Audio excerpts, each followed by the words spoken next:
Salam dəyərli müəllimlər və müəllim olmağa hazırlaşanlar. Hər birinizi xoş gördük. Bu gün sizə geyimin bədii layihələndirilməsi dərsliyindən iki mövzunun izahını vermək istəyirəm. Hər ikisi qısa və sadə bir mövzu olduğu üçün hər ikisinin izahını bir videoya yerləşdirəcəm. Gəlin vaxt keçirtmədən keçək dərsimizin izahına. Dəyərli müəllimlər, birinci dərsimiz geyimdə xətlərin növləridir. Geyimdə xətlər müxtəlif məqsədlərlə istifadə olunur və iki yerə ayrılır. Konstruktiv xətlər, dekorativ xətlər. Konstruktiv xətlər adından da bəlli olduğu kimi geyimin əsas hissələrinin, konstruktiv hissələrinin birləşdirilməsində istifadə olunur. Buna misal olaraq geyimin əsas hissələri deyəndə qol hissələrinin birləşdirilməsi ola bilər, çiyin hissələri ola bilər, bel hissəsi ola bilər və s. Həmin hissələri vurğulamaq məqsədilə istifadə olunan xətlər konstruktiv xətlər adlanır. Bundan başqa, digər bir xəttimiz isə dekorativ xətdir. Dekorativ xətlər də əsasən adından da bəlli olduğu kimi geyimdə estetik görünüş yaratmaq üçün istifadə olunan xətlərdir. Buna da misal olaraq, məsələn, naxışların, bəzəklərin, fərqli rənglərin vurğulanması üçün istifadə olunan rənglərə aid edilir. Və bir də var geyimdə modelin eskizinin yaradılması zamanı istifadə olunan xətlər. Bunlar da özü 3 yerə bölünür. Şaquli, üfüqi və diaqonal xətlər. Gəlin görək şaquli xətlər özündə nəyə ehtiva edir? Şaquli xətlər dedikdə modelə ciddilik verən bir xətt nəzərdə tutulur.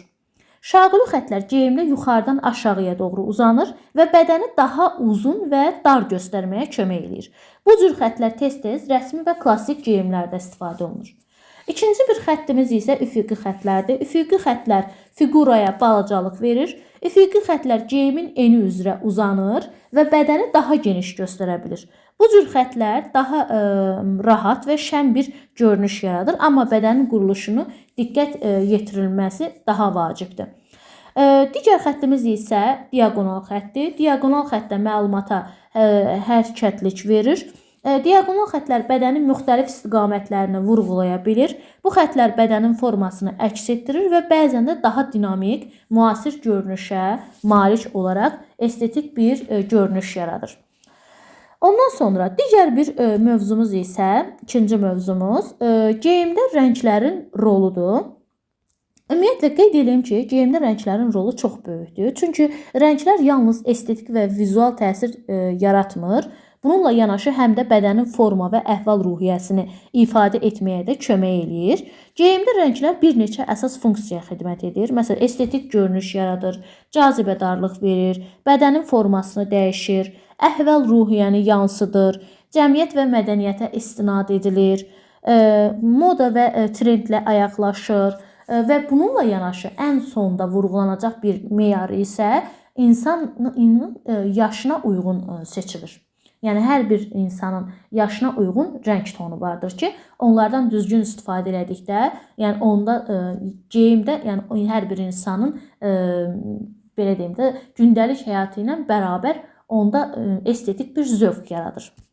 Bununla başqa qeyd edeyim ki, rənglərin uyğunluğu harmoniya əsasən seçilir. Harmoniya rənglərin həm ahəngliyini özündə canlandırır. Yəni, harmoniya özü həm ahəng deməkdir. Yəni, rənglərin bir-birinə uyğunluğu. Bunlar da əsasən harmoniyadan asılı olaraq iki tipə ayrılır.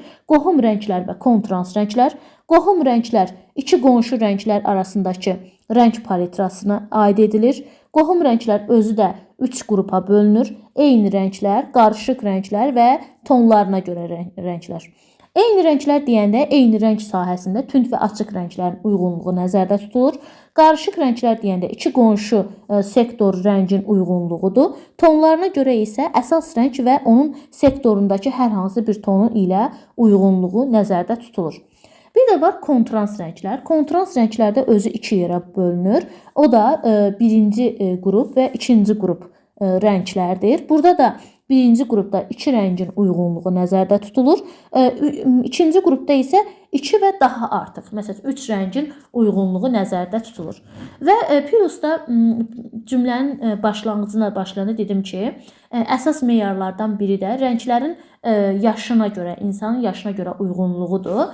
Rəngin yaşına, insanın bədənin çəkisinə görə düzgün seçdikdə də insan bədənindəki bəzi qüsurları da gizlətmək mümkün olur. Bəzən Məsəl üçün biz hər hansı bir dərziyi yanımıza sifarişçi gələndə bizdən məsəl üçün model olaraq dar bir geyim istəyir, amma biz onun bədən formasına baxırıq ki, o daha yəni dolu bir xanımdır. Bədəndə yəni nəzərə çarpacaq qədər qüsurlara rast gəlinir. Bu zaman ona rəngi elə bir rəng seçməliyik ki, daha necə desəm, daha tutqun rənglərdən istifadə etməliyik ki, onun bədənin fiqurasını gizlətməkdə ona kömək etsin. Və yaxud da ki, yaş baxımından. Məsəl üçün, tutalım ki, daha bir yaşlı xanım gəlib, biz ona daha zərli, libaslı bir paltarı misal göstərə bilmərik. Misal göstərə bilmərik ki, bu parçadan alıb sən geyim tikə bilərsən özünə.